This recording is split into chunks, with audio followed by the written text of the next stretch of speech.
वह कदा मह्यं ददाति स्वपदान्तिकम्।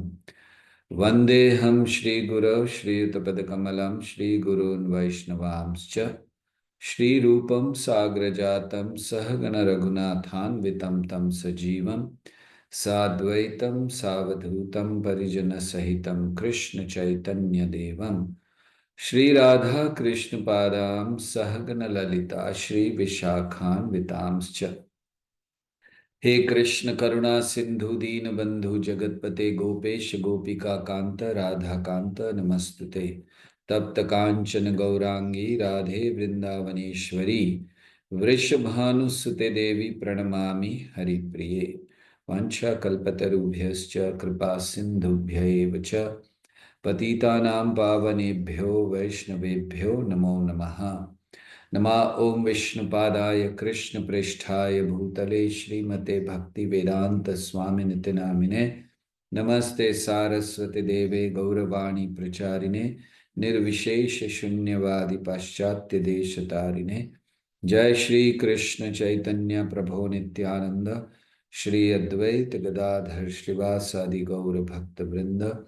हरे कृष्णा कृष्ण कृष्णा हरे हरे हरे राम राम राम हरे हरे।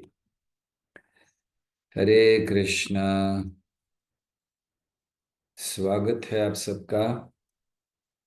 बड़ी प्रसन्नता है कि आप सब नियमित तौर से इस क्लास को कर रहे हैं, जहां प्रेरणा दी जा रही है आपको अपने जीवन को कृष्ण को समर्पित करने के लिए। और कुछ डिवोटीज को तो जानते हैं हम, और कुछ डिवोटीज को देख रहे हैं और कुछ को नहीं देख रहे हैं। ये ऑनलाइन में एक तकलीफ ये है, जब ऑफलाइन क्लास होती है तो आप लोग अपना वीडियो ऑफ नहीं रख सकते क्योंकि आप दिखते रहते हो हमें सामने। लेकिन ऑनलाइन में थोड़ी फैसिलिटी है, सोते हुए, खाते हुए, ट्रैवल करते हुए, नहाते हुए, शायद इसीलिए वीडियोस ऑन भी नहीं रहते। कैसे ऑन रख सकते हैं उससे समय में। सो ये ऑनलाइन की फैसिलिटी है कि हम इसको ले पाते हैं। सो खैर, किसी भी तरह हो श्रवण होना चाहिए। और आज हम लोग एक बड़े महत्वपूर्ण विषय पर चर्चा कर रहे हैं, सुरक्षा का विषय, प्रोटेक्शन।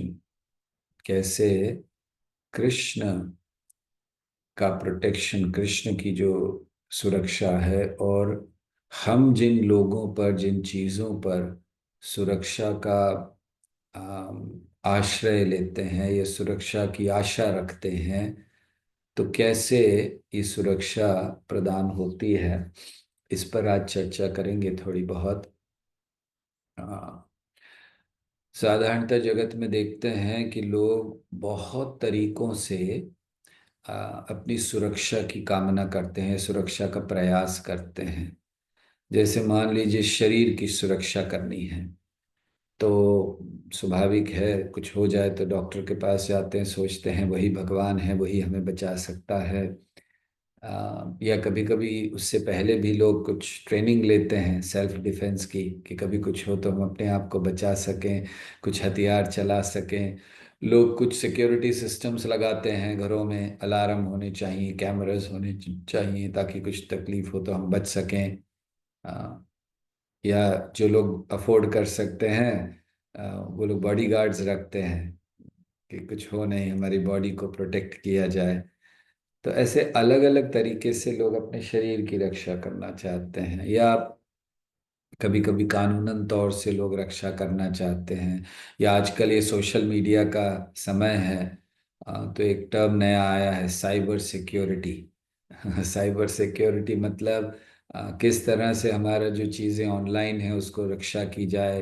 तो बहुत अच्छा पासवर्ड होना चाहिए, टू वे वेरिफिकेशन होना चाहिए, एंटीवायरस डालो, ये करो वो करो। तो ये सारी चीज़ें एक सुरक्षा के लिए ही हैं। यह कहना चाहिए कि हम लोग हर स्थिति में, हर अवस्था में सुरक्षा की कामना करते ही हैं। फिर धन की सुरक्षा की कामना भी लोग करते हैं, कैसे हमारा धन बचा रहे, चोरी नहीं हो जाए, या हम कहीं पर सेव करके रखें भविष्य के लिए। तो ऐसे बहुत सारे। और मानसिक तौर से, भावनात्मक तौर पे, इमोशनल, मेंटल हमें प्रोटेक्शन चाहिए होता है। तो बहुत सारे लोग आजकल बहुत सारी थेरेपीज लेते हैं, काउंसलिंग लेते हैं। आपको शायद पता नहीं होगा, क्योंकि आप लोग वैसे ही काउंसलर से जुड़े हुए हो, लेकिन बाहर के जगत में आजकल सबसे ज़्यादा पैसा काउंसलर्स कमा रहे हैं। और वो क्या होता है कि क्योंकि लोगों के झगड़े हो रहे हैं, पति पत्नी के झगड़े हो रहे हैं, तो वे लोग जाते हैं, खुद तो सॉल्व नहीं कर सकते, और परिवार वाले भी परेशान हो जाते हैं, तो काउंसलर्स के पास जाते हैं। तो काउंसलर्स क्या करते हैं, थोड़ा उनको कहते हैं, अच्छा आप ये करो, ये एक्सरसाइज करो, अच्छा ये करो, आप बताओ आपके मन में क्या है, आप बताओ। और बस बहुत हैवी उसका पेमेंट होता है उनका, यही करने का। तो हम सोच रहे थे कि हमारे इस्कॉन में इतने सारे डिवोटीज इतना गाइड करते हैं, भक्तों को कोई तकलीफ होती है वो सीधा फोन करते हैं, प्रभु जी ऐसा हो रहा है, मुझे मिलना है, फिर मिलते हैं। और वो सब गाइड करते हैं और कोई फीस नहीं लेते हैं। अगर इस्कॉन में ये सिस्टम शुरू कर देना कि काउंसलिंग का, कि सभी लोगों के लिए, बाहर वालों के लिए, और फीस रख लें, हमारे मंदिर बनाने में प्रॉब्लम ही नहीं आएगी। इतना पैसा आजकल कमा रहे हैं क्यों? लोगों को इमोशनल प्रोटेक्शन चाहिए, मेंटल प्रोटेक्शन चाहिए।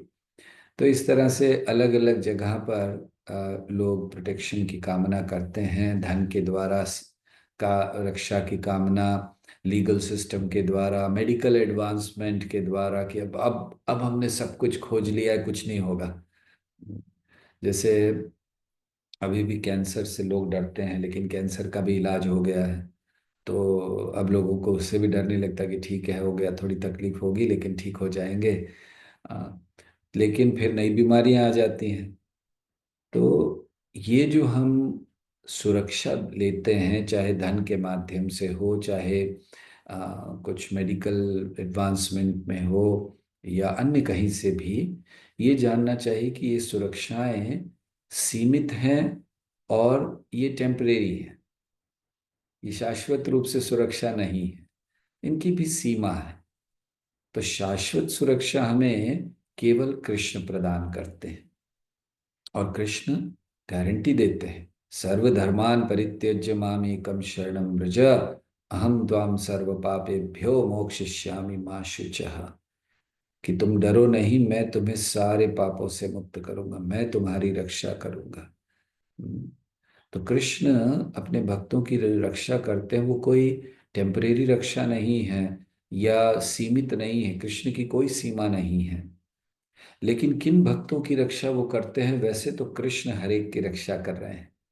जो असुर हैं, जो कृष्ण को नहीं मानते हैं, जो विरोधी हैं, जो अधार्मिक हैं, कृष्ण उनकी भी रक्षा करते हैं। उनके लिए हवा पानी बंद नहीं कर देते हैं, उनके लिए कोई चीजें बंद नहीं करते हैं।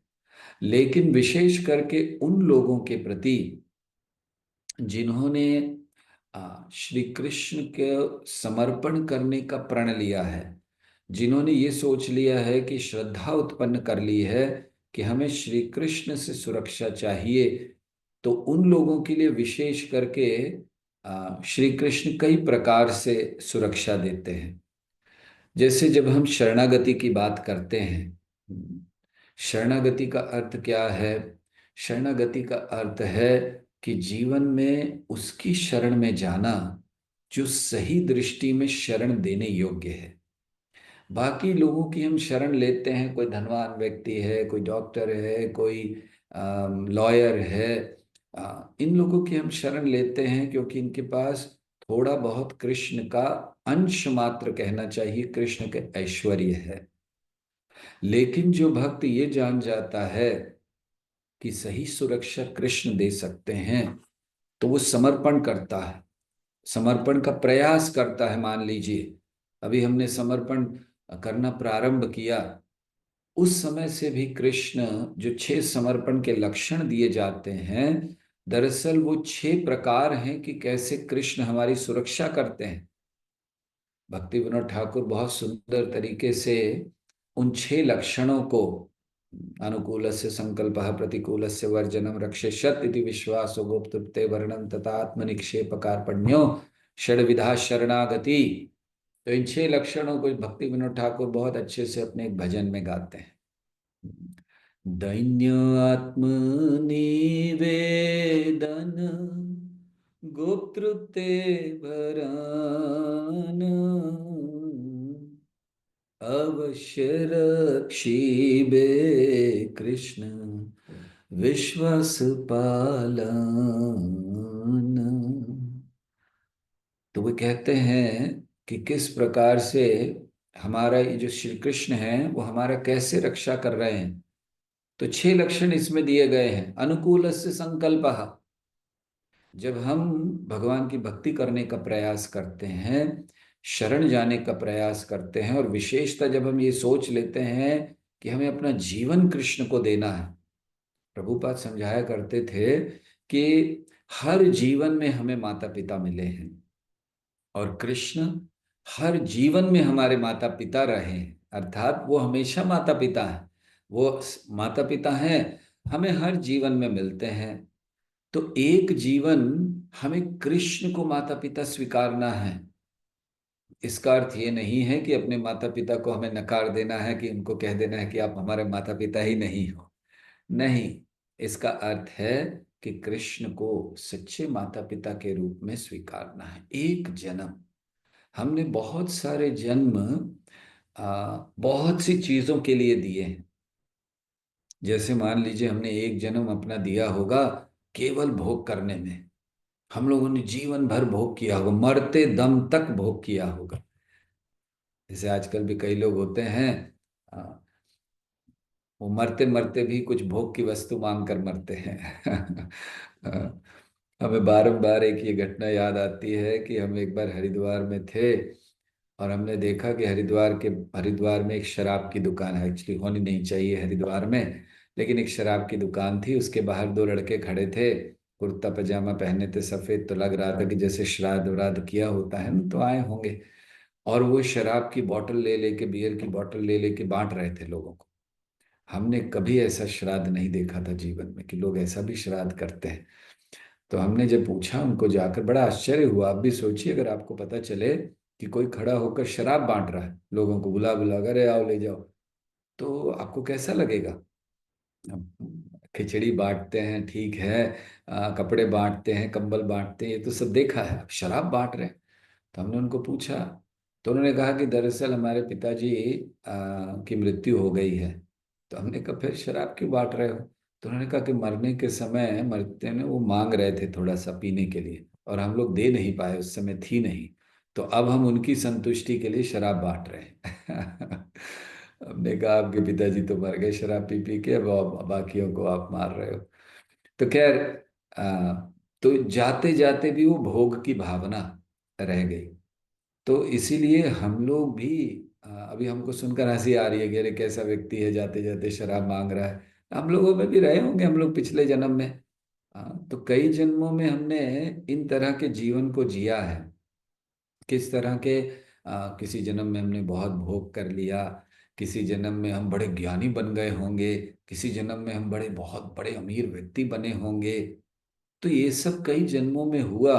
प्रभुपाद समझाते थे कि ऐसे कई जन्मों के बाद हमें अवसर मिलता है भगवान की भक्ति करने का। ये बहुत दुर्लभ अवसर है, और इसीलिए इस अवसर का लाभ उठाते हुए प्रयास करना चाहिए कि जीवन कृष्ण को समर्पण करें। तो उसके लिए कृष्ण, जब ऐसी हमारे अंदर भावना आती है, हो सकता है हमने अभी तक समर्पण नहीं किया, अभी तक हम पूर्ण रूप से शुद्ध भक्त नहीं हुए हैं, अभी हमारा मन पूरा कृष्ण में नहीं लगा है, लेकिन अगर हमने प्रण कर लिया, हमने सोच भी लिया कि मुझे ये करना है, कृष्ण की सुरक्षा शुरू हो जाती है। और कैसे होती है, इन 6 लक्षणों से। अनुकूल संकल्प, कृष्ण देखते हैं कि हर उस व्यक्ति को जो बहुत हृदय से समर्पण करना चाहता है, कैसे उसके लिए अनुकूल व्यवस्था करें। कृष्ण सुरक्षा देते हैं अनुकूल व्यवस्था करके। अनुकूल व्यवस्था क्या होती है, कभी कभी हम सोचते हैं अनुकूल व्यवस्था मतलब सब कुछ अच्छा है, आ, सब ने बोला वाह, हमारे जो हम अगर समर्पण करना चाह रहे हैं तो लोग बैंड बाजा बजाकर हमें पालकी पर बिठा कर लेकर आ रहे हैं कि हाँ ये समर्पण। नहीं, अनुकूल व्यवस्था कुछ भी हो सकती है। विरोध कर रहे हैं लोग, आपको बहुत प्रयास कर रहे हैं आप, लेकिन हो नहीं पा रहा। ये सारी अनुकूल व्यवस्थाएं होती हैं क्योंकि इससे तीव्रता बढ़ती है। तो कृष्ण पहले सुरक्षा देते हैं अनुकूल व्यवस्था करके, आपकी श्रद्धा को प्रोटेक्ट कर रहे हैं, आपके आपके उस भाव को भक्ति के प्रोटेक्ट कर रहे हैं, अनुकूल व्यवस्था करके। दूसरा है प्रतिकूलस्य वर्जनम। धीरे धीरे जब हम श्रद्धा बढ़ाते हैं भगवान में, तो जो भी ऐसी भावनाएं हैं, कृष्ण देखते हैं कि धीरे धीरे वो चली जाए, दूर हो जाए। ऐसी भावनाएं जो हमें कृष्ण से दूर ले जाती हैं, कृष्ण उन भावनाओं को दूर कर देते हैं। ये कृष्ण का दूसरी तरह है, प्रतिकूलस्य वर्जनम। जो प्रतिकूल स्थिति है, कृष्ण उसको दूसरी तरह करते हैं। वो नहीं चाहते कि मेरे भक्त ऐसी किसी स्थिति में हों जहां पर वे मेरी भक्ति ना कर पाए, मेरा स्मरण ना कर पाए। हाँ, हम लोग प्रयास क्या करते हैं, हम तो जब तक भक्ति भक्ति में आकर भी हमारा प्रयास ये होता है कि किसी तरह हम कृष्ण से दूर रहें। हाँ, क्योंकि हमें लगता है कि अभी भी जीवन में बहुत कुछ करना है, भक्ति तो बात की बात है। और इसीलिए हम ऐसी अवस्थाओं में रहते हैं जहाँ कृष्ण की भक्ति बहुत वीक हो जाती है। प्रभुपाद समझाया करते थे गजेंद्र मोक्ष की कथा में। प्रभुपाद लिखते हैं तात्पर्य में कि एक भक्त को बहुत ध्यान रखना चाहिए कि वो अपने आप को ऐसी स्थिति में ना डाले जहां माया बहुत प्रबल हो जाए। क्योंकि गजेंद्र ने क्या किया था, युद्ध किया था कहाँ पर, पानी के अंदर। और किससे, पानी के जानवर से। तो पानी के जानवर से पानी के अंदर कैसे युद्ध कर सकता है कोई पृथ्वी का प्राणी। तो इसलिए भगवान व्यवस्था करते हैं और उस भक्त के लिए जो श्रद्धावान है, कि किस तरह जो ऐसी बाधाएं हैं उनको दूर करें। रक्षिष्यत इति विश्वासो, तीसरा लक्षण है श्रद्धा। भगवान विश्वास में होना चाहिए कि भगवान रक्षा करेंगे। ये श्रद्धा भी, ये विश्वास भी भगवान देते हैं। रक्षिष्यत इति विश्वासो, भगवान दिखलाते हैं कि मैं हूं। और फिर भक्त के मन में ये विश्वास बढ़ता है कि एक ही रक्षा करने वाला है। हमें तो लगता है कि हम रक्षा कर रहे हैं, लेकिन दरअसल करने वाले श्री कृष्ण हैं। गोप तृप्ते भरणम, तथा श्री कृष्ण को ही अपना, श्री कृष्ण को पोषण करता मान लेना कि हमारा ध्यान रखने वाले सब कृष्ण हैं। जब इस भाव में आते हैं तो कृष्ण करते भी हैं। और आत्मनिक्षेप, जब व्यक्ति चाह रहा है कि अपने आप को कृष्ण को पूर्ण रूप से समर्पित करे, तो कृष्ण उसमें भी मदद करते हैं। ये भी कृष्ण की सुरक्षा है कि कृष्ण देखते हैं कि कहीं और समर्पण नहीं। और कार्पण्य, नम्र बनाना, और कृष्ण तो नम्र ऐसे बनाते हैं, हृदय को ऐसा तोड़ते हैं, अहंकार को ऐसा तोड़ते हैं कि हमें बहुत कष्ट होता है लेकिन व्यक्ति नम्र हो जाता है। ये भी कृष्ण की योजना है। तो कृष्ण अलग अलग तरीके से हमारी रक्षा करते हैं। अच्छा, कोई कह सकता है कि कृष्ण हमारे शरीर की तो रक्षा नहीं करते हैं ना प्रभु जी? शरीर की रक्षा तो शायद डॉक्टर कर ले, आर्मी कर ले, आ, अन्य लोग कर लें, हम खुद कर लेते हैं अच्छा पीछा अच्छा से खा पी के। शरीर की रक्षा कृष्ण करते हैं, बिल्कुल करते हैं शरीर की रक्षा। भगवान ने गोवर्धन उठाया था। तो गोवर्धन उठाया था तो क्या किया था, वहां जब ब्रजवासियों को कष्ट हो रहा था, वर्षा हो रही थी, वो पुकार रहे थे कृष्ण कृष्ण। तो कृष्ण ने उनको ये थोड़ी कहा था कि देहिनोस्मिन यथा देहे, हम लोग शरीर नहीं है, आत्मा है, बिल्कुल चिंता मत करो, खड़े रहो, मरने दो, लेकिन ये तो शरीर केवल बदलेगा कपड़े की तरह। नहीं, रक्षा की कृष्ण ने। या जब द्रौपदी ने अपनी लाज की रक्षा के लिए बुलाया श्री कृष्ण को, तो श्री कृष्ण आए। तो इस तरह से श्री कृष्ण हमारा फिजिकली भी सुरक्षा करते हैं, शरीर की भी सुरक्षा करते हैं। और फिर श्री कृष्ण हमारी भावनाओं की, मन की रक्षा करते हैं कि नहीं करते हैं? बहुत अच्छे से करते हैं। क्यों? जैसे अर्जुन थे, अर्जुन का वर्णन अगर भगवत गीता में पढ़ें तो क्या हो गया था, अर्जुन घबरा गया था। पैनिक अटैक आया था अर्जुन को, हाथ कांप रहे हैं, शरीर कांप रहा है, खड़े नहीं हो पा रहा है, आंखों में आंसू आ गए हैं, और उसने कहा मैं युद्ध नहीं करूंगा। तो श्री कृष्ण ने उसकी रक्षा की। श्री कृष्ण कैसे हमारे भावनाओं की या मन की रक्षा करते हैं, जीवन में जो अनिश्चितताएं हैं उसको दूर कर देते हैं, जिससे आंतरिक तौर से भक्त बहुत शांति का अनुभव करता है। तो अर्जुन को जो जो स्थिति थी, भगवान ने भगवत गीता सिखाकर उसकी सुरक्षा की।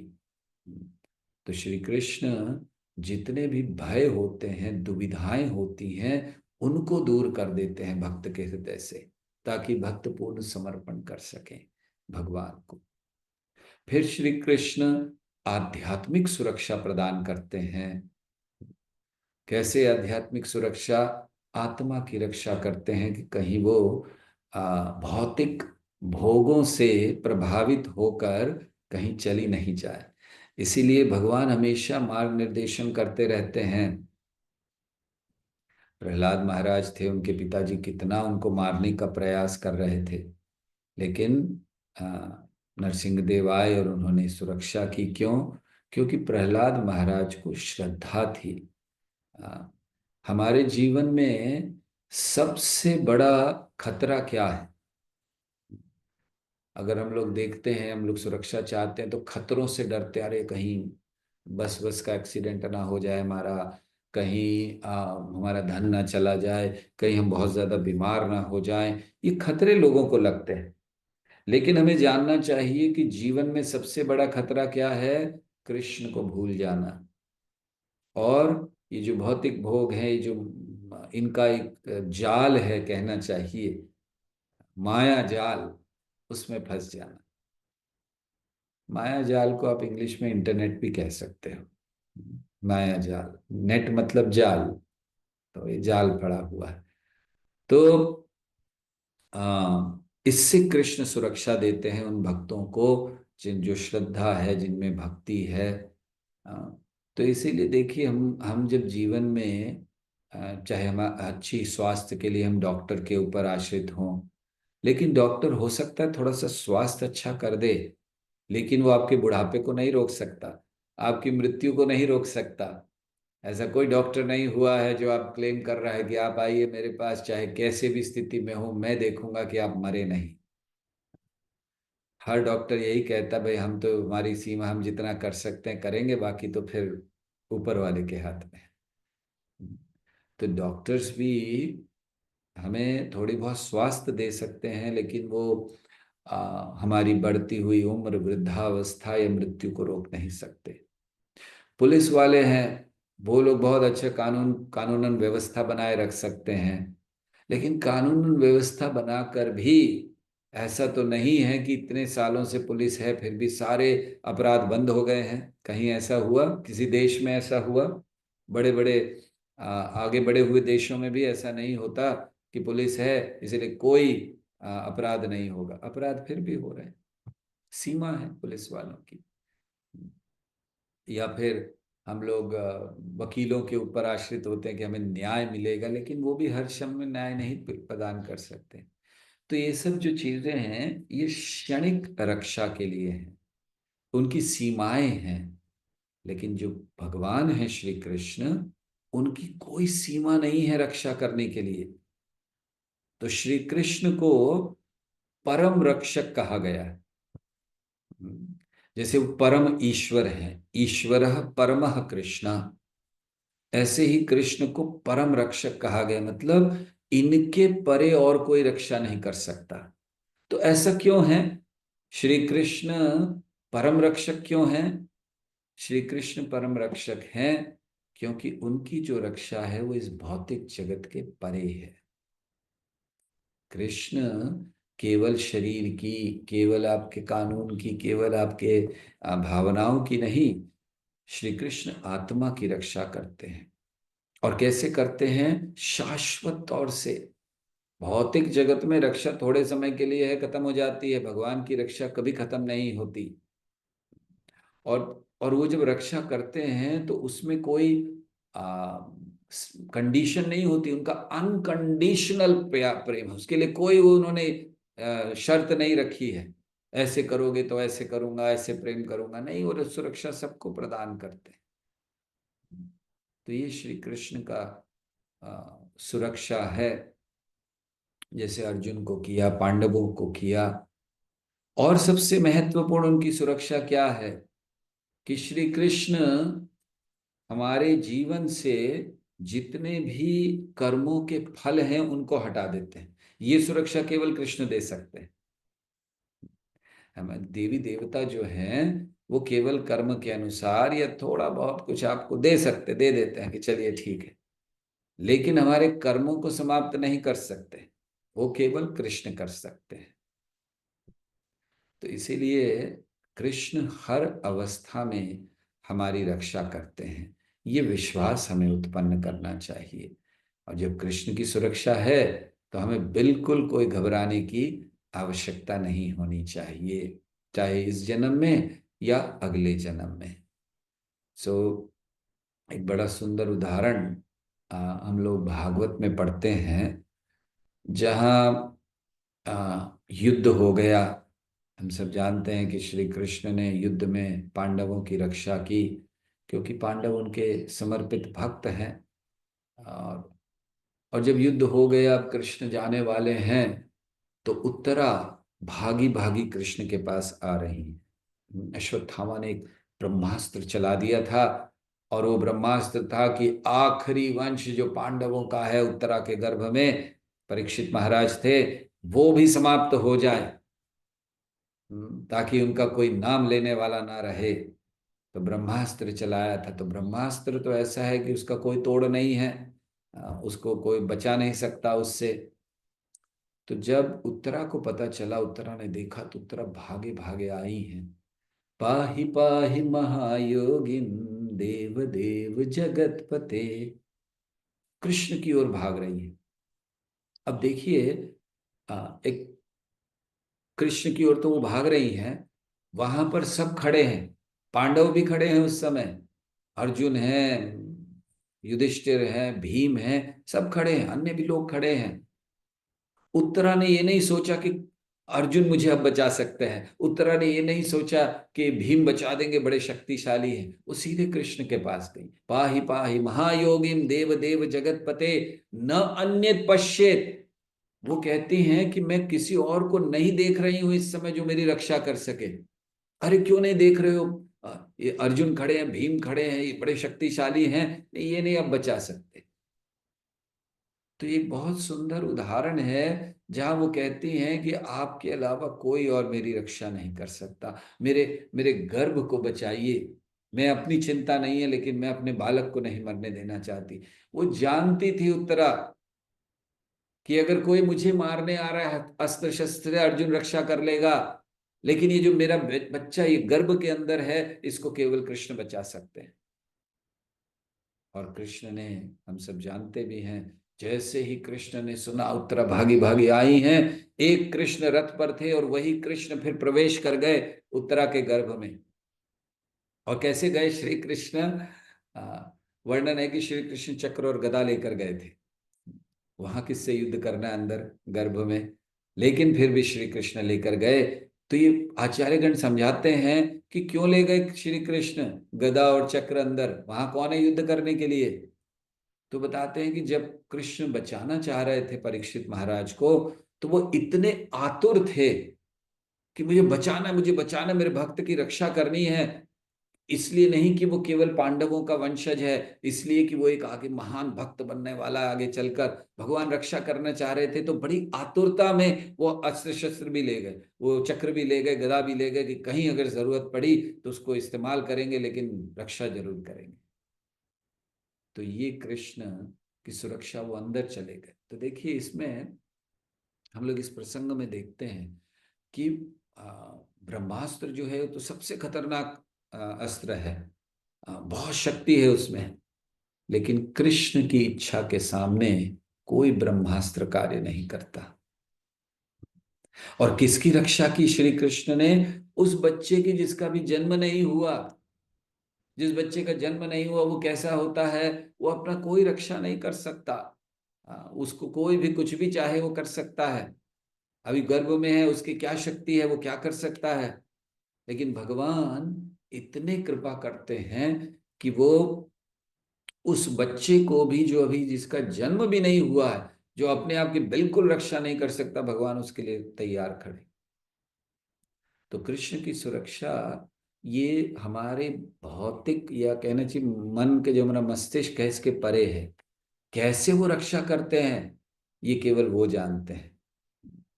तो इसीलिए उन्होंने परीक्षित की रक्षा की। और भागवतम में लिखा है कि हमें कोई आश्चर्य नहीं होना चाहिए ये सुनकर।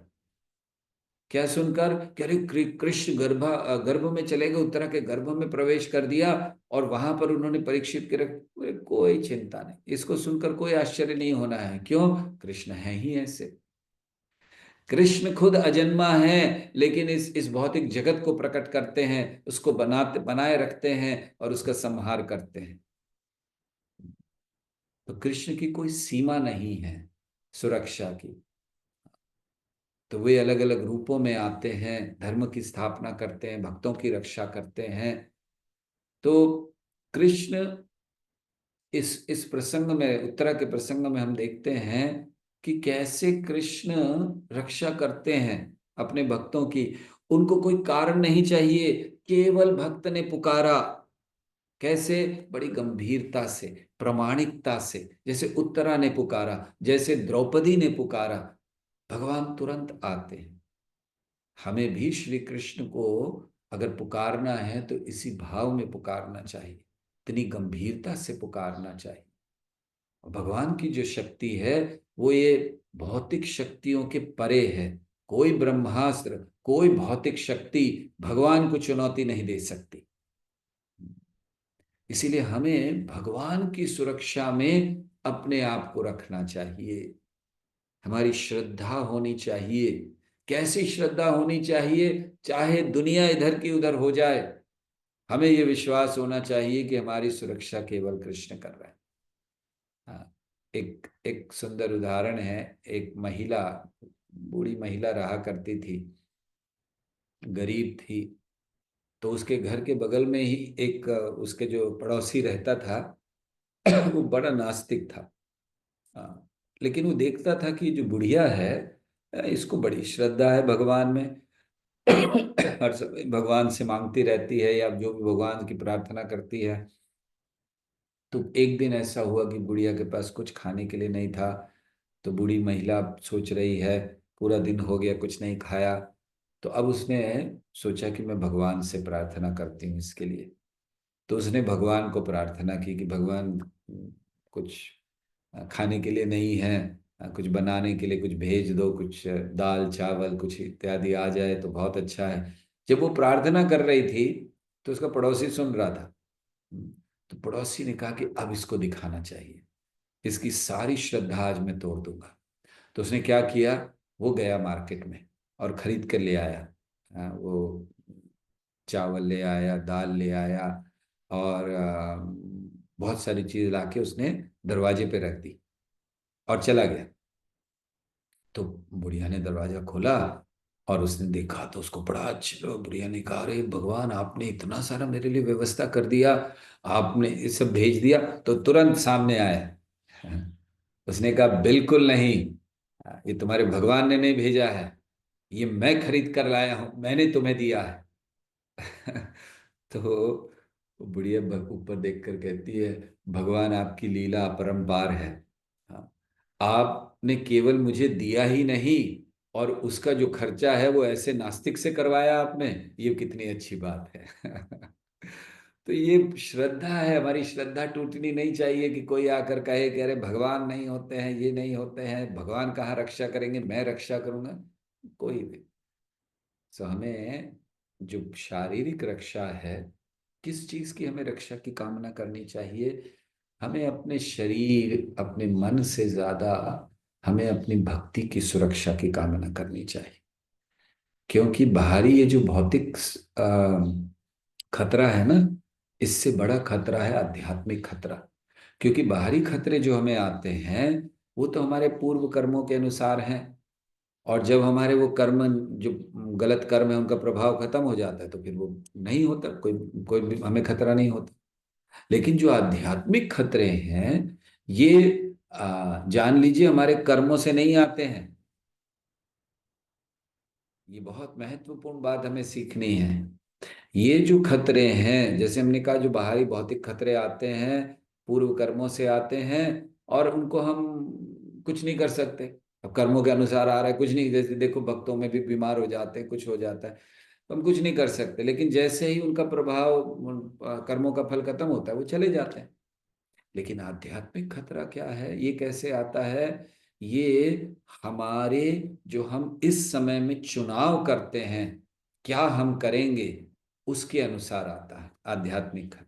मतलब हमारी चॉइस के अनुसार, जो आज हम चॉइस ले रहे हैं।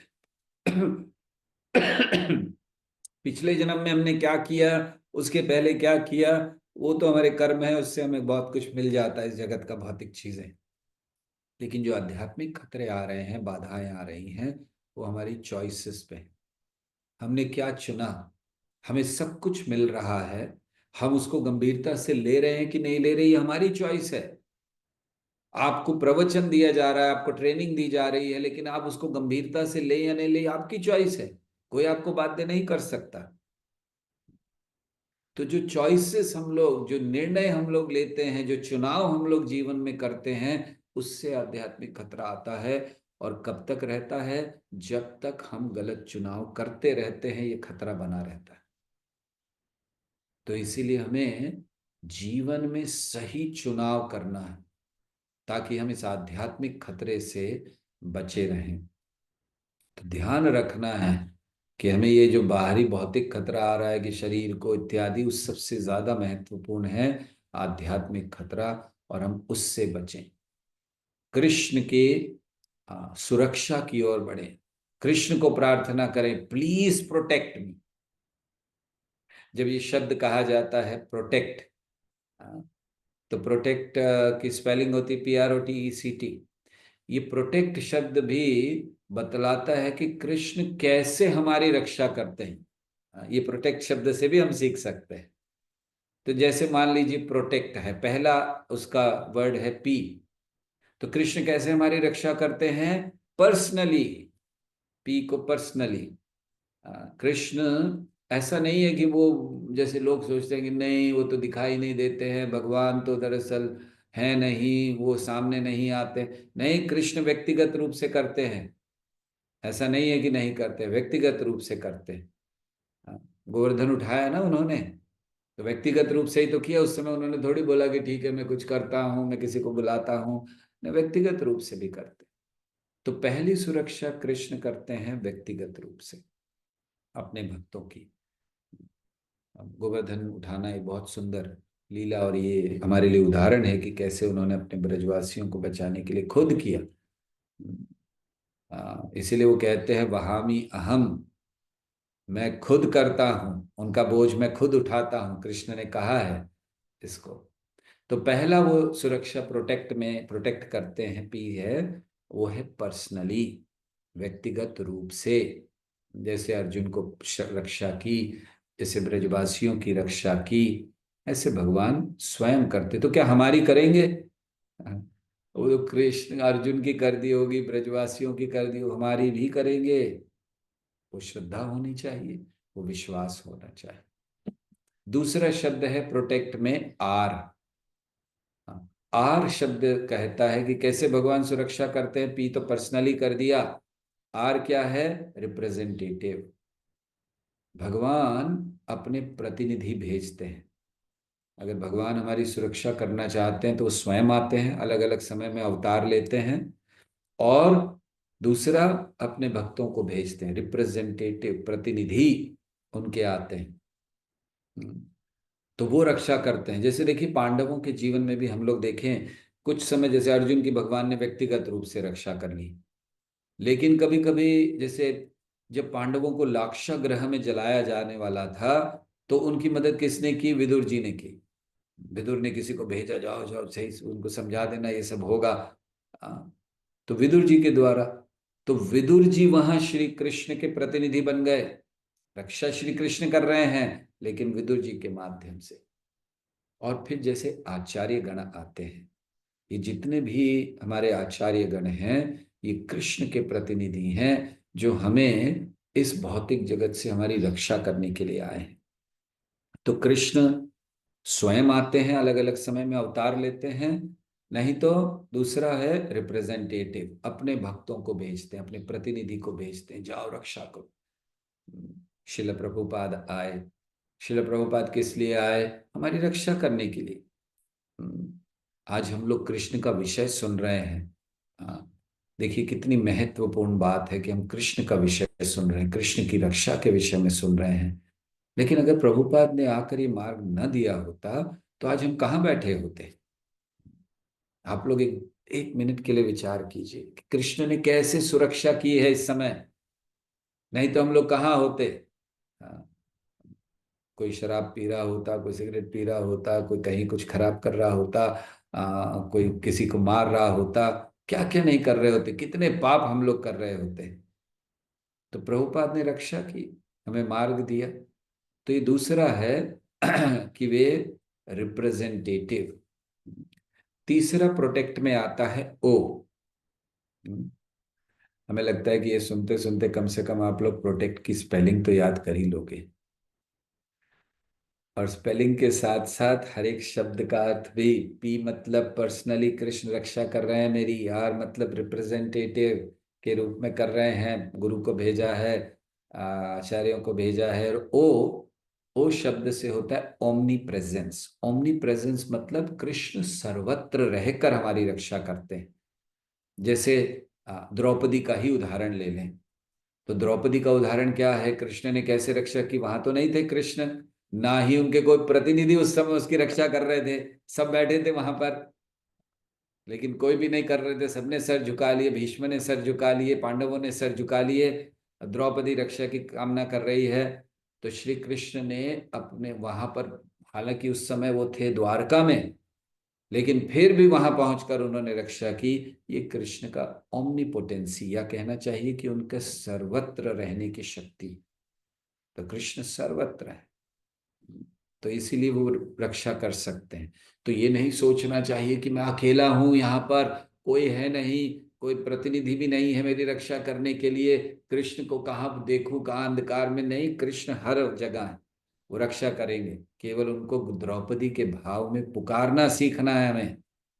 हम पुकारते नहीं है उनको द्रौपदी के भाव में। हमारा भाव क्या है? अरे आ जाइए आ जाइए कृष्ण, ठीक है शायद नहीं आओगे आप, लगता है मुझे, चलो मैं कुछ और करता हूँ। वो एक कहानी है ना, एक एक व्यक्ति, उसने सोचा कि मैं बस अब से पूर्ण रूप से कृष्ण पर आश्रित रहूंगा। तो उसने सब कुछ छोड़ दिया, ऐसे ही सड़क पर घूमने लगा, उसके कपड़े बड़े फट गए, और बच्चों ने पत्थर मारना शुरू कर दिया उसको, ऐसे पागल सा जैसे दिख रहा था, फटे कपड़े वगैरह। लेकिन उसने सोचा नहीं नहीं, कृष्ण मेरी रक्षा करेंगे। और फिर जब बच्चे पत्थर मारने लगे तो उसको लगा, अरे लगता है अब कृष्ण नहीं आएंगे। तो वो घूमा, उसने एक बड़ा सा पत्थर लिया उनको मारने के लिए, ऐसे कि मैं ही मारता हूं। जैसे ही मारा तो बच्चे भागने लगे वो पत्थर देखकर, और देखा कि उनमें कृष्ण भी थे, वो भी भाग रहे हैं। तो उसने उसने बुलाया कृष्ण को, भगवान को, अरे अरे आइए। उसने कहा कि मैंने इतना विश्वास आप पर दिखलाया और आप आए नहीं मेरी रक्षा करने के लिए, मुझे खुद पत्थर उठाना पड़ा। भगवान ने कहा मैं आ ही रहा था रक्षा करने के लिए, फिर मैंने देखा कि तुमने खुद पत्थर उठा लिया, मैंने कहा ठीक है तुम्हें जरूरत नहीं है तो मैं चला जाता हूँ। विश्वास हमारा कैसे होना चाहिए? पूर्ण विश्वास, ऐसा नहीं कि कृष्ण शायद नहीं आएंगे, वो हर सर्वत्र हैं, वो आएंगे, वो हमेशा हैं ही, आएंगे क्या, वो तो हैं यहाँ। ये विश्वास होना चाहिए, दूर कहाँ हैं हम, अकेले कहाँ हैं हम, कृष्ण हमेशा साथ में। तीसरा है टी, चौथा सॉरी, PRO और टी, नेक्स्ट आता है टी। टी है टीचिंग्स। भगवान रक्षा करते हैं शिक्षा देकर, ज्ञान देकर। जैसे अर्जुन को दिया, अर्जुन की रक्षा की ना, किस तरह की? अर्जुन को कोई उन्होंने ये नहीं कहा कि चलो ऐसे कुछ, उन्होंने ज्ञान दिया। और फिर ज्ञान देने के बाद अर्जुन को कहा, अर्जुन अभी भी तुम्हें लगता है कि चलो नहीं करना है, युद्ध नहीं करना है, छोड़ के जाना है, तो तैयार हूं। लेकिन अर्जुन ने क्या कहा? नष्ट मोह स्मृतिर्लब्ध त्वत्प्रसादात् मयाच्युत स्थितोस्मि गत संदेह करिष्ये वचनम तव। वो अर्जुन जो कह रहा था कि मैं अपने प्राण दे दूंगा, मैं भीख मांग लूंगा, मैं कभी युद्ध नहीं करूंगा, रो रहा था, ज्ञान लेने के बाद अर्जुन कहता करिष्ये वचनम तव, जो आप कहोगे वो करने के लिए तैयार हूं। तो भगवान रक्षा की उसकी चेतना की, जो जो अपने पथ से, अपने कर्तव्य से विमुख हो रहा था, भक्ति से विमुख हो रहा था, शिक्षा देकर। तो चौथा है टीचिंग। भगवान शिक्षा देकर रक्षा करते हैं। कितना हो गया प्रोटेक्ट में? हाँ, PROT, 4 हो गए। पांचवा है ई। हाँ, ई का अर्थ क्या है? एम्पावर। भगवान हमारी रक्षा करते हैं हमें ही बल प्रदान करके, जिससे हम लोग तकलीफों में, कष्टों में श्रद्धा से, श्रद्धा को बनाए रखकर हम, हमें एक शक्ति मिलती है सारी कठिनाई परे जाने की। कब? जब हमें पता है कि भगवान है, तो भगवान हमें शक्ति देते हैं। इसीलिए कहा जाता है कि जब हमें कोई आदेश मिलता है हमारे वरिष्ठों से, हमारे गुरुजनों से, हमें मानना चाहिए कि कृष्ण का आदेश है, क्योंकि उस आदेश के साथ शक्ति भी आती है। With the instructions comes the empowerment. भगवान ऐसे ही नहीं कुछ भी कह देता, अच्छा चलो ये कर लो, या गुरुजन ऐसा नहीं ये कर लो, वो साथ में शक्ति भी देते हैं।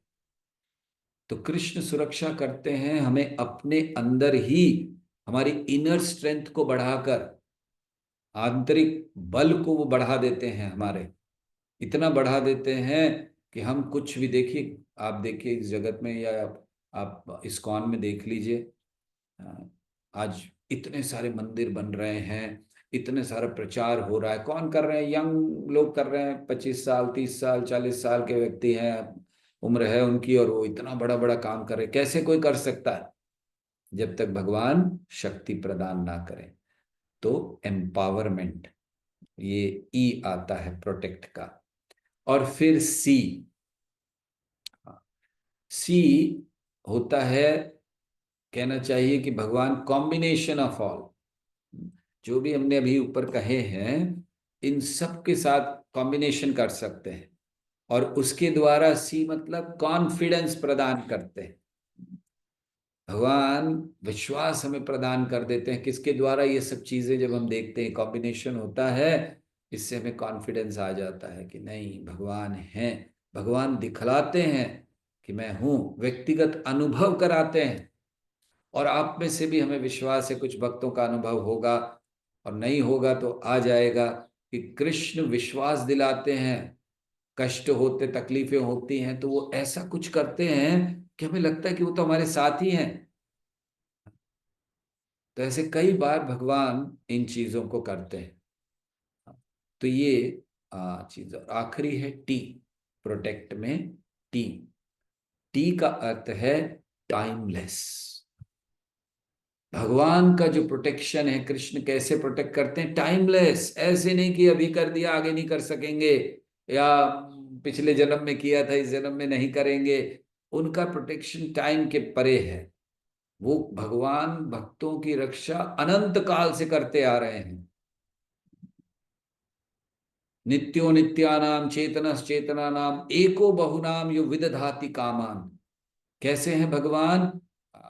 नित्यो नित्यानाम, जितने भी नित्य हैं उनमें से सर्वश्रेष्ठ नित्य श्री कृष्ण है। चेतना चेतना नाम, सारी चेतनाओं में सर्वश्रेष्ठ चेतना श्री कृष्ण है। एको बहुनाम, एक ही है जो बहुनाम, बहुत सारे, मतलब जितने भी जीव हैं उन सबका कामान, कामनाओं को कब से? अनंत काल से पूरा करते आए। तो ये प्रोटेक्ट है, कि भगवान की जो सुरक्षा है वो समय उसका नहीं है, कि उस समय के परे है, अनंत काल से, और अनंत काल तक करते रहेंगे। अब तक हम लोगों को एक विश्वास तो हो गया होगा कि श्री कृष्ण आज से, जब हमारा पिछला जन्म था, या हमारे पहले जो थे श्री कृष्ण, उनके समय भी थे, हमारे पिताजी के समय, उनके पिताजी के समय भी थे, उनके पिताजी के समय भी थे, और आगे भी जो होगा, आगे 50 साल बाद, 100 साल बाद, 200 साल बाद, 1000 साल बाद कृष्ण रहेंगे। कृष्ण कहीं नहीं जाने वाले। क्यों? क्योंकि वे समय के परे। और इस तरह श्री कृष्ण हमें सुरक्षा प्रदान करते हैं। सो हमें श्री कृष्ण की सुरक्षा की कामना करनी चाहिए। कैसे हम श्री कृष्ण की सुरक्षा की कामना कर सकते हैं? हम सबसे पहले उस श्रद्धा को उत्पन्न करके जो द्रौपदी में थी कि वो रोज हमारी रक्षा करेंगे और कोई नहीं कर सकता। अग्रे कुरुनाम अथ पांडवानाम दुःशासने नाहृता वस्त्र केशा कृष्ण तदा क्रोशद अनन्य नाथा। कृष्ण मतलब द्रौपदी ने सोच लिया कि अनन्य नाथ, अब कोई और नाथ नहीं है, एक ही है जगन्नाथ जो बचा सकते हैं। तो कृष्ण की सुरक्षा अगर हमें चाहिए तो सबसे पहले हमें इस श्रद्धा के माध्यम से समर्पण करना चाहिए। श्रद्धा को बहुत तीव्र कीजिए। श्रद्धा शब्द विश्वास कैले सुदृढ़ निश्चय, कृष्ण भक्ति कैले सर्व कर्म कृत है। भक्ति करेंगे तो सारे कर्म हमारे पूर्ण होंगे, ये विश्वास हमें अपने अंदर लाना चाहिए। दूसरा, हमें महामंत्र का जप बड़ी गंभीरता से करना चाहिए। ये महामंत्र जो है, हरे कृष्णा कृष्णा कृष्णा हरे हरे, हरे राम राम राम हरे हरे, ये क्या है? ये भगवान की दिव्य आश्रय को जागृत करने का मार्ग है, ये महामंत्र। तो हमें इसीलिए महामंत्र का उच्चारण के माध्यम से कृष्ण की सुरक्षा की कामना करनी चाहिए। श्रद्धा उत्पन्न करें, महामंत्र करें, और श्री कृष्ण की शिक्षाओं को जीवन में उतारने का प्रयास करें। अर्थात हम जब भगवत गीता पढ़ते हैं तो भगवत गीता हमें मार्गदर्शन और शक्ति दोनों प्रदान कर सकती है। कब? जब हम उन शिक्षाओं को अपने जीवन में उतारने का प्रयास करें। तो केवल भगवत गीता पढ़िए मत कि बस खाली ऐसे ऐसे ऐसे पेज चले गए, हमें पता है ये श्लोक वहां है, वो श्लोक वहां है। नहीं, ये तो ठीक है, पता है, बहुत अच्छी बात है, लेकिन एक श्लोक को भी हमें जीने का प्रयास कर लेना चाहिए, जीवन सफल होगा। तो हमें श्री कृष्ण की जो शिक्षाएं हैं उनको जीवन का आधार बनाना चाहिए। ये सच्ची सुरक्षा, जैसे अर्जुन ने बनाया, भगवत गीता सुनकर उसने आधार बना लिया कि बस अब ये ही मेरे जीवन का आधार है, उनकी शिक्षाएं। और चौथा, प्रेम से सेवा करना सीखिए भगवान की। कृष्ण उन लोगों की रक्षा करते हैं किनकी? जिन्होंने उनको समर्पण किया है। तेषाम अहम समुद्धरता मृत्यु संसार सागरा। उन लोगों की सुरक्षा वो करते हैं किनकी? मत चित्ता मत गत प्राणा बोधयन्तः परस्परम। जिनके चित्त मुझ में लगे हैं, मत चित्ता मत गत प्राणा, जिन्होंने मुझे अपना प्राण मान लिया है, भगवान कहते हैं कि उनकी तो रक्षा मुझे करनी ही करनी है। अहम समुद्धरता मृत्यु संसार सागरात भवामी न चिरात पार्थ मय्यावेशित चेतसाम। मय्यावेशित चेतसाम, जिन्होंने आवेशित, आवेशित मतलब इन्वेस्ट करना, किस चीज को इन्वेस्ट कर दिया है? चेतसाम, अपने चित्त को। किसमें? मैया, मुझ में। तो श्री कृष्ण कह रहे हैं कि जिन लोगों ने सबसे महत्वपूर्ण इन्वेस्टमेंट किया है, हम लोग बहुत सारा इन्वेस्टमेंट करते हैं, हमने शेयर में इन्वेस्ट कर लिया, हमने म्यूचुअल फंड में इन्वेस्ट कर लिया, हमने फिक्स डिपॉजिट में इन्वेस्ट कर दिया। भगवान कहते हैं इन्वेस्ट करना है तो मैया वेशित चेतसाम, अपने चित्त को कहाँ इन्वेस्ट कर रहे हो? वो मुझ में करो। और जो ऐसा करते हैं, तेषाम अहम समुद्धरता, मैं उनका उद्धार करने के लिए तैयार बैठा हूं। तो ऐसे ये हमें कृष्ण की सुरक्षा के लिए कार्य करना चाहिए। श्रद्धा को उत्पन्न करें समर्पण के द्वारा, भगवान के नामों का उच्चारण करें, उनकी शिक्षाओं को जीवन बनाएं और प्रेम से उनकी सेवा करें। तभी श्री कृष्ण का निश्चित सुरक्षा होगी। श्री कृष्ण हमारी बात सुनेंगे। भक्ति विनोद ठाकुर जब 6 लक्षणों को कहते हैं अपने भजन में, जो हमने चर्चा किए शरणागति के। और उसके बाद वो कहते हैं, षडंग शरणागति होई बेजहार, ताहर प्रार्थना सुनी श्री नंद कुमार। जब हमारा ये प्रयास होगा, हम जब समर्पण करेंगे भगवान को इन माध्यम से, तब निश्चित श्री कृष्ण हमारी सुरक्षा के लिए आतुर हो जाएंगे। और वो सर्वश्रेष्ठ सुरक्षा है। हरे कृष्णा कृष्ण कृष्णा हरे हरे, हरे राम राम राम हरे हरे। हरे कृष्णा। आप में से किसी का कोई प्रश्न है, कुछ पूछना चाहते हैं? हरे कृष्णा। जिन भी डिवोटीज का कोई भी प्रश्न है वो अपना इलेक्ट्रॉनिक हैंड रेज कर सकते हैं।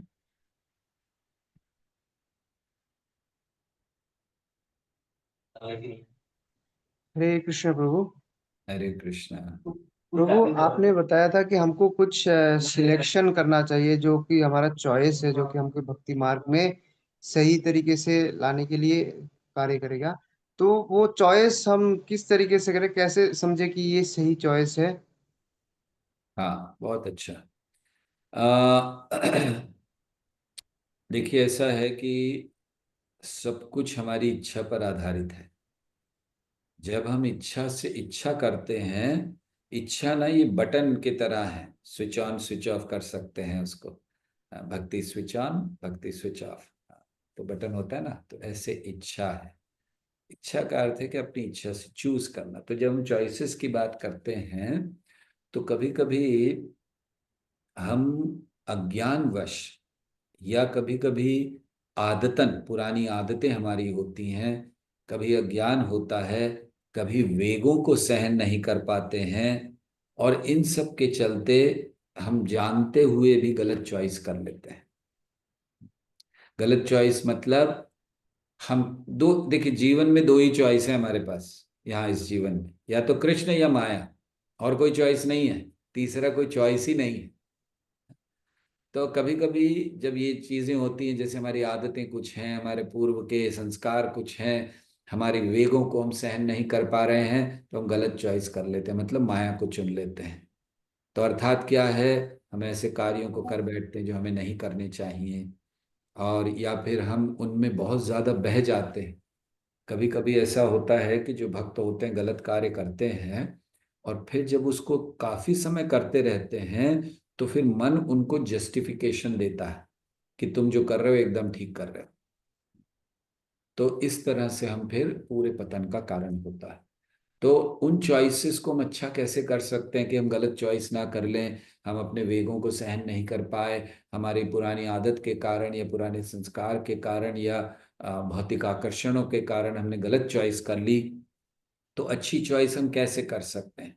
देखिए, अच्छी चॉइस करना और बुरी चॉइस करना वो उस क्षण की बात नहीं होती है कि उस क्षण पर हम कैसे चॉइस कर रहे हैं। ये होती है कि हमने कैसे अपनी चेतना को बनाया है। जब आपने अपनी चेतना को सही बनाया है, तो स्वाभाविक है कि आपकी गलत चॉइस हो नहीं सकती। और अगर गलती से कभी कुछ हो भी जाए, तो क्षिप्रम भवति धर्मात्मा, फिर से वापस व्यक्ति आ जाता है अपने सही स्थान पर।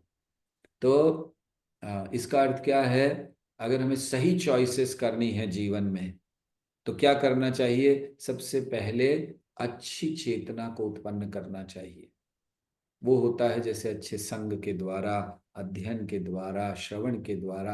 ये जो हम लोग कर रहे हैं, ये हम चेतना को कर रहे हैं। तो जब ऐसा क्षण आएगा जहां हमें चूज करना है, क्योंकि हमने 2 साल 5 साल इतना अच्छा श्रवण किया है, हमने कुछ जप किया है, तो फिर जब निर्णय लेने का टाइम आएगा, तब हम सही निर्णय लेंगे। तो चॉइसेस को अच्छा करने के लिए सबसे पहले अपनी कॉन्शियसनेस को हमें बदलना है इनके द्वारा। दूसरा, हमेशा मार्गदर्शन में रहना है। गाइडेंस को कभी नहीं छोड़ना है। चाहे हम 2 साल पुराने भक्त हों, चाहे 20 साल पुराने भक्त हों, 50 साल पुराने भक्त हों, हमें हमेशा ये सोचना है कि हमें किसी न किसी की गाइडेंस में रहें। कभी भी इंडिपेंडेंट बनने का, मान लीजिए कि हम अब 15 साल से भक्ति कर रहे हैं, तो अब मुझे सब कुछ पता है, अब मुझे किसी की जरूरत नहीं, ऐसा नहीं होता। तो हमेशा गाइडेंस में रहिए। क्यों?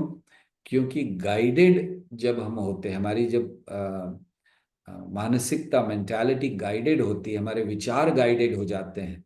जैसे आप बार बार कुछ पूछते हो, चर्चा करते हो, तो वैसे ही आपके विचार बनते हैं। इसको आप बहुत सरल देख सकते हो। जैसे एक व्यक्ति किसी से बड़ी प्रेरणा लेता है, तो आप देखोगे धीरे धीरे उसके सारे कार्य, उसका हाव भाव, उसका आचरण सब वैसा ही हो जाता है। तो तो इसीलिए हमें गाइडेंस लेना है, जिससे हम हमेशा सही पथ पर चल सकें। तो अपनी चेतना को अच्छा रखना है, दूसरा गाइडेंस में हमेशा रहना है, और तीसरी बड़ी महत्वपूर्ण बात है, कृष्ण से प्रार्थना करते रहना। उसको कभी बंद ना कीजिएगा। कृष्ण से प्रार्थना करने से एक व्यक्तिगत संबंध स्थापित होता है उनसे। दूसरा, कृष्ण किसी न किसी प्रकार से हमें मार्गदर्शन जरूर देते हैं ऐसी स्थिति में जहां हमें चॉइसेस करनी है। तो इसीलिए ये चीज हमें करते रहने चाहिए। ये हमारे चॉइसेस को सही करेगी, और फिर उस सही चॉइसेस से हम भक्ति में आगे बढ़ सकेंगे। ठीक है, थैंक यू। हरे कृष्णा। और किसी डिवोटी का कोई प्रश्न है तो पूछ सकते हैं, अपना हैंड रेज कर सकते हैं। प्रभु जी, चैट बॉक्स में एक क्वेश्चन आया है मेरे पास। हरे कृष्णा, भगवान की शरण लेना चाहते हैं बट हमारी कंडीशनिंग हमको पुल डाउन करती है। उस टाइम भगवान की शरण लेने की कोशिश करते हैं बट हम गिर ही जाते हैं। How to understand that I am taking Krishna's shelter in righteous way and Krishna is reciprocating. Hindi में एक कहावत है, गिरते हैं घुड़सवार ही मैदान जंग में। देखिए, अगर हम प्रयास ही नहीं करेंगे तो गिरेंगे कैसे? जैसे इस कहावत का अर्थ ये है कि जब घोड़े की सवारी, गिरते हैं घुड़सवार ही मतलब जो घोड़े की सवारी करने का प्रयास कर रहा है, घोड़े को कंट्रोल करने का प्रयास कर रहा है, वही तो गिरेगा। जो दूर से ही देख रहा है कि ना ना ना, ये घोड़े पे भी चढ़ना ही नहीं है। हाँ, तो जब हम माया नामक घोड़े पर चढ़कर उसको कंट्रोल करने का प्रयास कर रहे हैं कि अभी तक तुम मुझे घुमा रहे थे, अब मैं तुम्हें घुमाना चाहता हूँ, तो नेचुरल है कि गिरेंगे। कई बार घोड़ा एकदम अचानक अपने ऊपर बैठने नहीं देता, वैसे धक्का वैसे वो गिरा देता है, तो गिरेंगे। हमें नहीं आता है, लेकिन हमें संघर्ष नहीं छोड़ना है। मान लीजिए एक बार घोड़े से गिर गए, उसके बाद अभी तो मैं घोड़े को दूर से भी नहीं देखूंगा, तो कभी घुड़सवारी नहीं कर पाओगे। तो ठीक है, गिर गए, फिर से उठें। कृष्ण इसी को कहते हैं भगवत गीता में, मनष्ठानि इंद्रियाणि प्रकृति स्थानि कर्षति। और ये हमारा संघर्ष जब तक हम इस जगत में चलेगा। ये मत सोचिए कि 2 साल 5 साल में मैं शुद्ध भक्त हो जाऊंगा, उसके बाद कोई संघर्ष नहीं होगा। संघर्ष तो है, भगवान ने कहा मनष्ठानि इंद्रियाणि प्रकृति स्थानि कर्षति, संघर्ष कर रहा है। तो फिर क्या ऐसे ही हो कि हम सोच रहे हैं कि उठेंगे लेकिन उठते नहीं है, गिर जाते हैं, पतन हो जाता है हमारा, हम करना चाहते हैं समर्पण। पहली चीज करते रहना है, इसको बंद नहीं करना है। चाहे आप गिर भी रहे हो, फिर से शुरू कीजिए। फिर गिर रहे हो, आपने वचन लिया कि आज से मैं बस केवल यही करूंगा, कृष्ण बिल्कुल मन में बुरे विचार नहीं लाऊंगा, फिर से आ गए, कोई बात नहीं, कंटिन्यू कीजिए। सबसे पहली चीज, उसको बंद मत कीजिए। दूसरा चीज, जब हम कंटिन्यू भी कर रहे हैं लेकिन निराश हो जाते हैं, अरे कई बार हो गया, 2 बार हो गया, 3 बार हो गया, हम कहते हैं फिर नहीं होता है, निराश हो रहे हैं, तो क्या करना चाहिए हमें ऐसे समय में? तो ऐसे समय में जब हम प्रयास हमारा कर रहे हैं, और संघर्ष सबसे पहला पूरा अच्छा होना चाहिए। जब हमने कहा कि करते रहिए, पूर्ण संघर्ष होना चाहिए। दूसरा चीज है, हमें भक्तों का आश्रय लेना चाहिए। हमें बारंबार उनसे चर्चा करनी चाहिए। जैसे हम करना चाह रहे हैं, नहीं हो रहा है, हम दूसरों से प्रेरणा लेते हैं, हम दूसरों से सीखते हैं, भक्तों से सीखते हैं कैसे इसको कर सकते हैं, ये लोग कैसे कर रहे हैं। हाँ, मुझसे आज नहीं हो रहा, ये 15-15 साल से, 20-20 साल से लोग कर रहे हैं, 30 साल से कर रहे हैं, 40 साल से कर रहे हैं, कैसे नहीं कर रहे हैं, हम सीखें उनसे।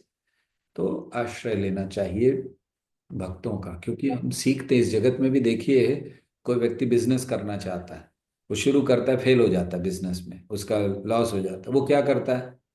हाँ, एक हो सकता है जो निराश होकर सब कुछ छोड़ छाड़ दे, लेकिन जिसको जो लगा रहता है वो क्या करता है? वो सीखता है अन्यों से, वो भी तो बिजनेस कर रहा है, अच्छा उसके अंदर उसने क्या किया, हाँ अच्छा उसने ऐसा किया है, चलो अब मैं भी ऐसा करता हूँ।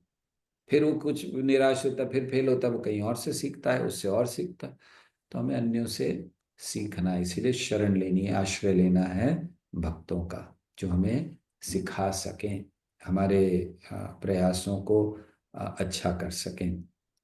तीसरी चीज बहुत महत्वपूर्ण है कि हमें खुद अंदर से प्रामाणिक बनना है। हम लोग कभी कभी अंदर से प्रामाणिक नहीं रहते, हमारी इतनी तीव्र इच्छा नहीं होती है जितनी इच्छा भोग करने की होती है।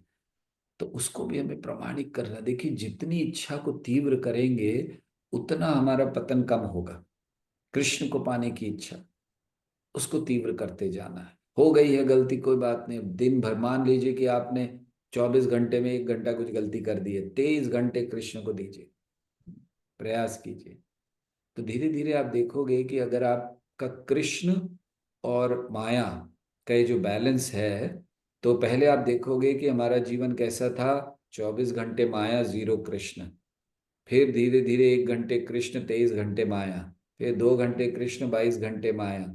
फिर ऐसे ऐसे बढ़ता जाता है और 0 माया होता है। लेकिन लगे रहना है, प्रयास करना है।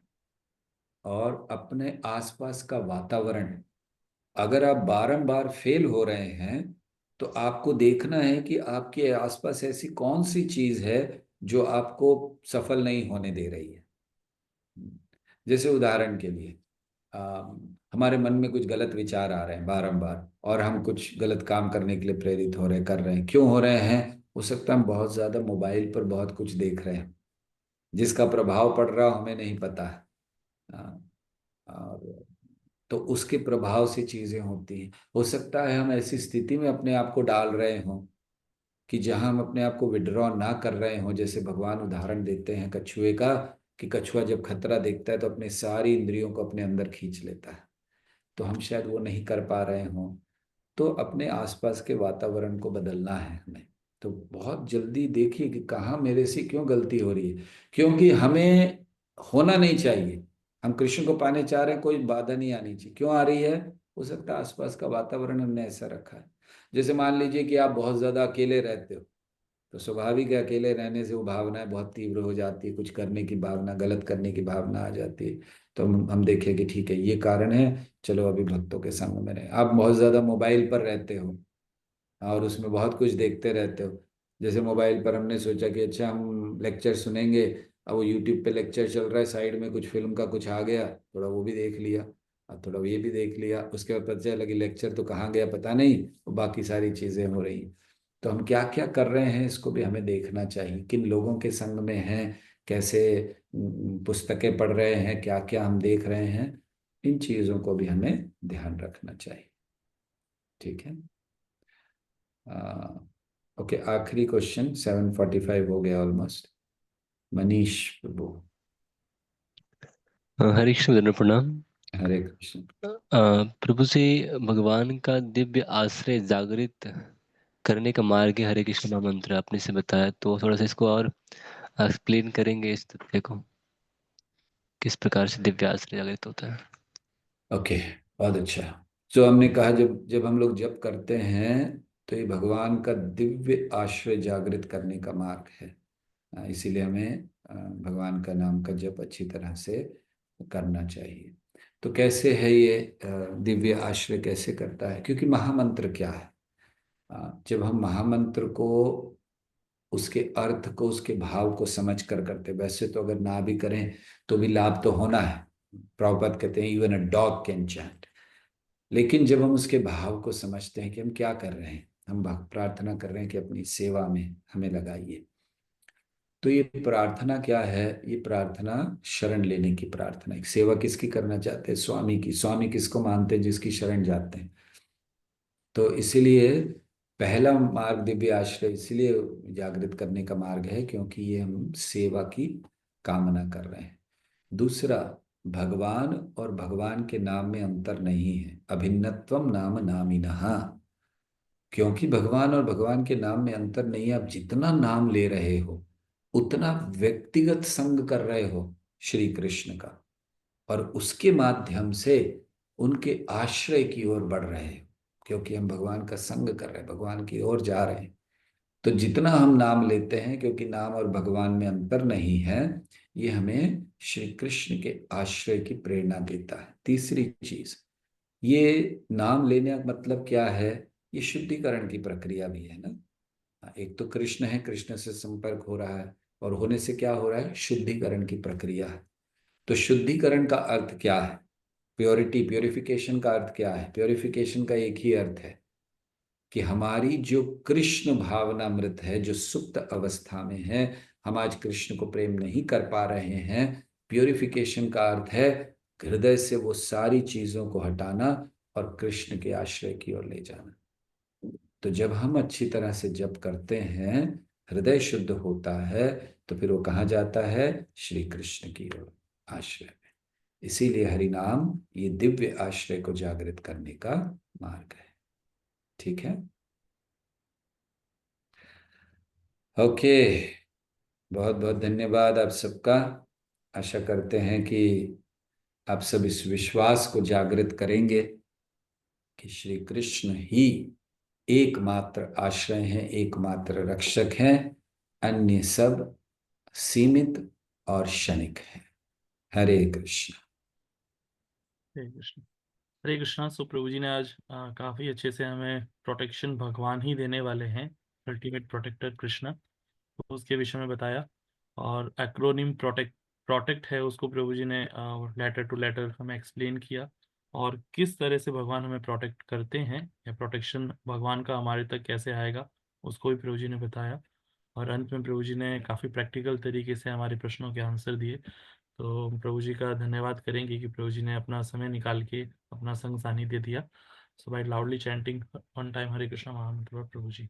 हरे कृष्ण कृष्ण कृष्ण हरे हरे, हरे राम राम राम हरे हरे। प्रभु जी के चरणों में निवेदन करते हैं कि समय समय इस प्लेटफॉर्म पे आके अपना संग सानिध्य दें, जिससे कि सभी भक्त हैं वो इंस्पायर्ड हो और भगवान का प्रोटेक्शन है उसको अपने जीवन में उतार सके।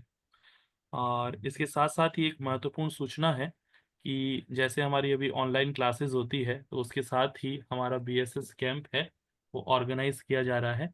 26, 27 28 अप्रैल 3 दिन का ये कैंप है।